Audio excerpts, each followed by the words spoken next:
یاره کریمه سخت کار وره ستاسو ګوپیان ډېر ښه شوي بله نو ته خیال وکړه بلا ګوپیان یې کړي دا څنګه چل دی کنه خدای تعالی مو د کلي ټول خلک حیران دي د غر عمره یو ګوپي کړی د غر عمره یو ګوپي د غر عمره دی بس دا هایبریډ تخمونه دي که نه ما خو هم داسې کار وکړه خپله ځمکه کې مې سوپیدار وکرله یاره سهار راپسې جزونو د ایرپورټ نه جزونو وایلرینګ وکړه وي راشه پلار هغه چینارونه خو وي اسمان ته ختلي دي ویده ووخه وي زمونږ ورسره جزونه ډقېږي را ډقېږي که نه نو بیا ورله ماره را سرې وه بس یو پنځه شپږ چیناره مې څنګه داسې وویل زه پکې لا لګیا وم چې دا غاړه نور چینارونه هم بره چې کوم به مې وخه هغه به بس بیا بره خته وریاځې ته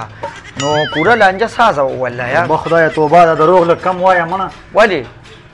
نو څنګه یو برې و بل به خطا ما باندې د غر عمره ګوپي ومنه او زما چینارونه اوس نه منې وه